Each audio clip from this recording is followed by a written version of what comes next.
The precious name of our God be glorified. ദൈവത്തിന്റെ വിലയേറിയ നാമം വാഴ്ത്തപ്പെടുമാറാകട്ടെ. Thank God for giving me this privilege to serve His saints from His living word.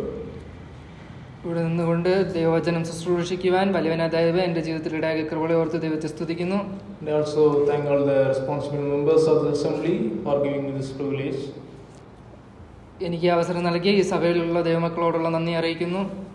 When we look into this world, നാം ഈ ലോകത്തിലേക്ക് നോക്കിയാൽ we can see the lives of the people are filled with problems. മനുഷ്യരുടെ ജീവിതമെല്ലാം പ്രശ്നങ്ങൾ കൊണ്ട് നിറഞ്ഞിരിക്കുന്നതായിട്ട് നമുക്ക് കാണുവാനായിട്ട് കഴിയും. And they are all hastily moving towards the solution. അവരെല്ലാവരും ഒരു പരിഹാരത്തിനായി ഓടിക്കൊണ്ടിരിക്കുകയാണ്. And when we see about the solution, നാം പരിഹാരത്തെക്കുറിച്ച് നോക്കിയാൽ the world gives the solution that are entirely different from what the Bible says. ഈ ലോകത്തിലുള്ള ഓരോ കാര്യങ്ങളും ബൈബിളിൽ നിന്ന് വിപരീതമായ ഒരു പരിഹാരമായിരിക്കും ഈ ലോകം നൽകുന്നത്. And today also I would like to address about one among the problems. ഞാൻ ഇന്ന് പറയാനായിട്ട് ആഗ്രഹിക്കുന്നത് ഒരു പ്രശ്നത്തെക്കുറിച്ചാണ്. That is lack of confidence. അതെന്തെന്നാൽ അത് ധൈര്യമില്ലായ്മയെ കുറിച്ചാണ്. The confidence is needed to live a life that is pleasable to God. ഒരു ധൈര്യത്തോടുള്ള ജീവിതം അത്യാവശ്യമാണ്. അത് ഉണ്ടെങ്കിൽ മാത്രമേ നമുക്ക് ദൈവത്തെ പ്രസാദിപ്പിക്കുവാനായിട്ട് കഴിയുകയുള്ളൂ. It is much needed to obey the will of God. അതിന് ദൈവത്തിന്റെ ഹിതം നാം അനുസരിക്കേണ്ടതായിട്ടുണ്ട്. So the word says, step out of the comfort zone so that you will be confident.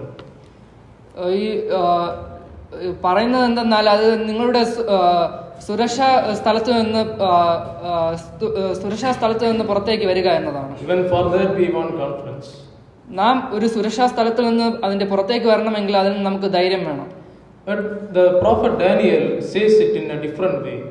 എന്നാൽ ദാനിയേൽ പ്രവാചകൻ വ്യത്യസ്തമായ ഒരു രീതിയിലാണ് അത് പറയുന്നത്. Let us turn to Daniel chapter 2 verse 14 to 16. നമ്മുടെ ശ്രദ്ധയെ ദാനിയേൽ പ്രവാചകന്റെ പുസ്തകം 2-ാം അധ്യായം അതിന്റെ 14 മുതൽ 16 വരെയുള്ള വാക്യങ്ങളിലേക്ക് തിരിക്കാം. ദാനിയേൽ പ്രവാചകന്റെ പുസ്തകം 2-ാം അധ്യായം അതിന്റെ 14 മുതൽ 16 വരെയുള്ള വാക്യങ്ങൾ. എന്നാൽ രാജാവിന്റെ അകമ്പടി നായകനായി ബാബേലിലെ വിദ്വാൻമാരെ കൊന്നുകളയുവാൻ പുറപ്പെട്ട അരോക്കിനോട് ദാനിയേൽ ബുദ്ധിയോടും വിവേകത്തോടും കൂടി ഉത്തരം പറഞ്ഞു. രാജസന്നിധിയിൽ നിന്ന് ഇത്ര കഠിന കൽപ്പന പുറപ്പെടുവാൻ സംഗതി എന്തെന്ന് അവൻ രാജാവിന്റെ സേനാധിപതിയായ ആര്യോക്കിനോട് ചോദിച്ചു. ആര്യോക്ക് ദാനിയേലിനോട് കാര്യം അറിയിച്ചു. ദാനിയേൽ അകത്ത് ചെന്ന് രാജാവിനോട് തനിക്ക് സമയം തരണം എന്നും താൻ രാജാവിനോട് അർത്ഥം അറിയിക്കാമെന്നും ബോധിപ്പിച്ചു. Here we can see that the Aryok, that is the king's soldier captain, is going to kill the wise men of the Babylon.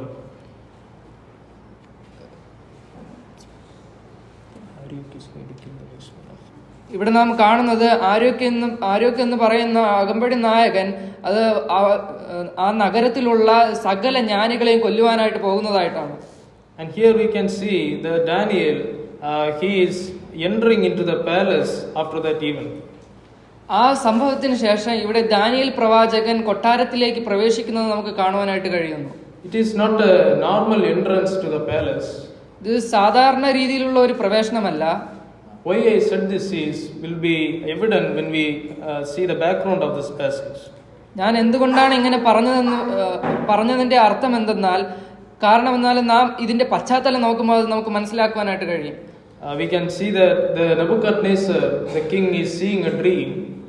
നമുക്കിവിടെ കാണുവാനായിട്ട് കഴിയുന്നത് നെബൂഖദ്നേസർ രാജാവ് ഒരു സ്വപ്നം കാണുകയാണ്. And he is not able to understand what the dream is being said about. എന്നാൽ താൻ കണ്ട സ്വപ്നത്തിന്റെ അർത്ഥം തനിക്ക് മനസ്സിലായില്ല. So that he calls to all the sorcerers and all the wise men of the country to interpret the dream. അവിടെ ഉള്ള ആഭിചാരം ചെയ്യുന്നവരെയും മറ്റു ജ്ഞാനികളെ എല്ലാം ആ കൊട്ടാരത്തിലേക്ക് വിളിച്ചു വരുത്തുകയുണ്ടായി. And all of them came there. They were also unable to interpret the dream.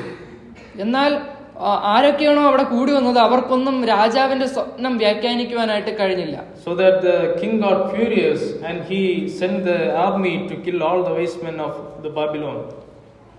അതിനാൽ രാജാവിന് ദേഷ്യം വരികയും രാജാവ് സകല ജ്ഞാനികളെയും അവിടെ കൂടിയിരുന്നവരെ എല്ലാവരെയും കൊല്ലുവാനായിട്ട് ഒരു കൽപ്പന പുറപ്പെടുവിച്ചു. And after that this event follows.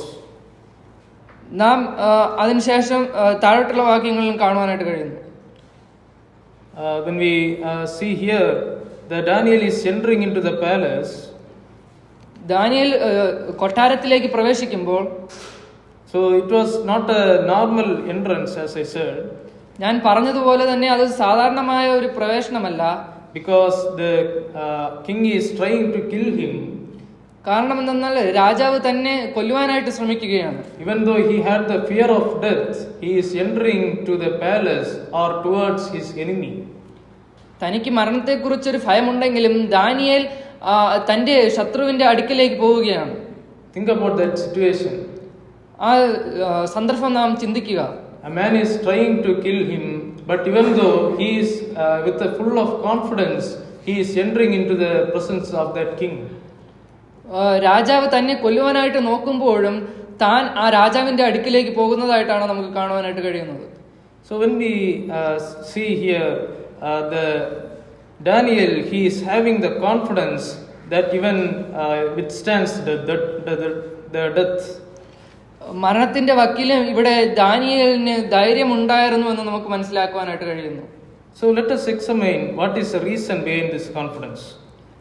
നമുക്ക് ഈ ധൈര്യത്തിന്റെ കാര്യം എന്തെന്ന് നമുക്ക് പരിശോധിക്കാം.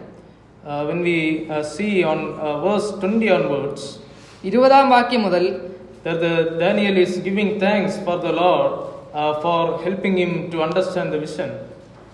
ദാനിയേൽ ദൈവത്തിന് നന്ദി പറയുകയാണ്, ദൈവം തനിക്ക് ആ അർത്ഥം, സ്വപ്നത്തിന്റെ വ്യാഖ്യാനം പറഞ്ഞു നൽകിയതിന്. So there he states the reason of his confidence. അവിടെ നമുക്ക് ദാനിയേൽ പറയുകയാണ് തനിക്ക് ദൈവത്തോടുള്ള ധൈര്യം എന്തുകൊണ്ടെന്ന്. And verse 20, when we read that, 20-ാം വാക്യത്തിൽ നമുക്ക് ഇങ്ങനെ കാണുവാനായിട്ട് കഴിയും. he says, for wisdom and might are his. അവിടെ ഇങ്ങനെയാണ് പറയുന്നത്, ജ്ഞാനവും ബലവും അവനുള്ളതല്ലോ. Here the Daniel understood the God is the one who is the origin of the wisdom. ഇവിടെ ദാനിയേലിന് മനസ്സിലാവുകയുണ്ടായി, അതെന്തെന്നാൽ ദൈവമാണ് ജ്ഞാനത്തിന്റെ ഉറവിടം. And he knows everything that happens in the life of the people. ആ ദൈവത്തിന് ഒരു മനുഷ്യന്റെ ജീവിതത്തിൽ നടക്കുന്ന എല്ലാ കാര്യങ്ങളും ദൈവത്തിന് അറിയാം. And he understands that the God is omniscient. ദാനിയേലിന് ഇവിടെ മനസ്സിലാക്കുവാൻ കഴിഞ്ഞു ആരാണ് ദൈവം. ദൈവം സർവ്വജ്ഞാനിയാണ്.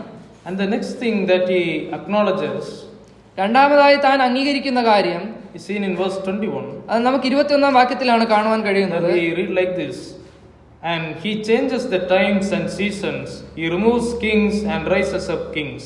അവിടെ നമുക്ക് ഇങ്ങനെയാണ് കാണുവാൻ കഴിയുന്നത്, അവൻ കാലങ്ങളെയും സമയങ്ങളെയും മാറ്റുന്നു, അവൻ രാജാക്കന്മാരെ നീക്കുകയും രാജാക്കന്മാരെ വാഴിക്കുകയും ചെയ്യുന്നു. He is saying there is a king who is above all the kings. അവിടെ ഇങ്ങനെയാണ് പറയുന്നത്, ഒരു രാജാവുണ്ട്, ആ രാജാവ് ഭൂമിയിലുള്ള സർവ്വ രാജാക്കന്മാരെക്കാളും അധികാരമുള്ള ഒരുവനാണ്. And he is the king who is able to remove all the kings and rise up the kings in this world. ആ രാജാവിന് ഈ ഭൂമിയിലുള്ള സർവ്വ രാജാക്കന്മാരെയും നീക്കുവാനായിട്ട് കഴിയും. So he is the supreme authority over all. ആ ദൈവത്തിന്, ആ രാജാവിന് സകല രാജാക്കന്മാരെക്കാളും പരമാധികാരമുണ്ട്. So he acknowledges the omnipotence of God. ഇവിടെ താൻ ദൈവത്തിന്റെ സർവ ശക്തിയെയാണ് അംഗീകരിക്കുന്നത്. So here the Daniel acknowledges two reasons to be confident.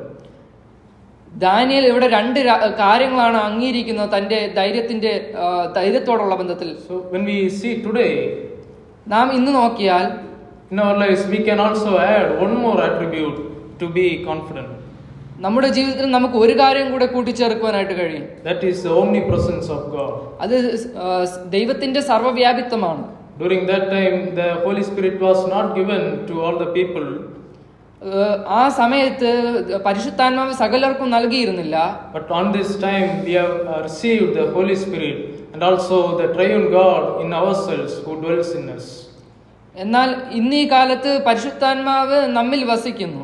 He is not only in us, ആ പരിശുദ്ധാത്മാവ് നമ്മിൽ ഉണ്ടെന്ന് മാത്രമല്ല, he is also around us and he is present everywhere. ആ ദൈവം സർവ്വവ്യാപിയാണ്. So what a great confidence that we receive from our God. എന്തുമാത്രം ഒരു വലിയ ധൈര്യമാണ് തനിക്ക് ദൈവത്തിൽ നിന്ന് ലഭിച്ചത്. Our God is an omniscient God. നമ്മുടെ ദൈവം സർവജ്ഞാനിയാണ്. Who possesses the wisdom. ആ ദൈവം ജ്ഞാനം ദൈവത്തിൽ നിന്നാണ് വരുന്നത്. And also he is an omnipresent God. അത് മാത്രമല്ല ആ ദൈവം സർവ്വവ്യാപിയാണ്. He is present everywhere. ആ ദൈവം സകലയിടത്തുമുണ്ട്. He is in us. ആ ദൈവം നമ്മിലുമുണ്ട്. And also he is an omniscient God. Omnipotent God. ആ ദൈവം സർവശക്തനാണ്. Who is all powerful and is supreme over all. ആ ദൈവം സകലആളും ശക്തിയുള്ളവനാണ്.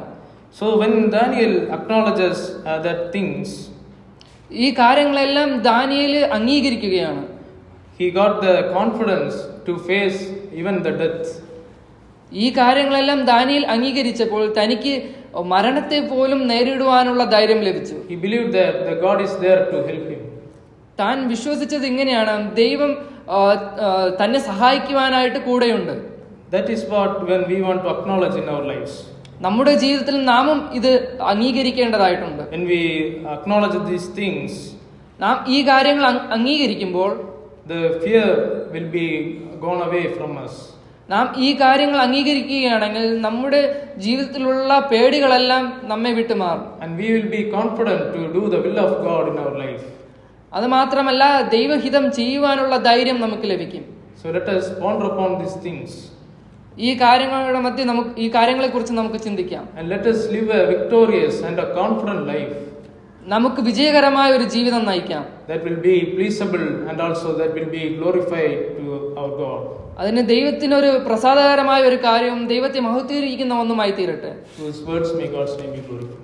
ദൈവത്തിന്റെ നാമം മഹത്വപ്പെടുമാറാകട്ടെ.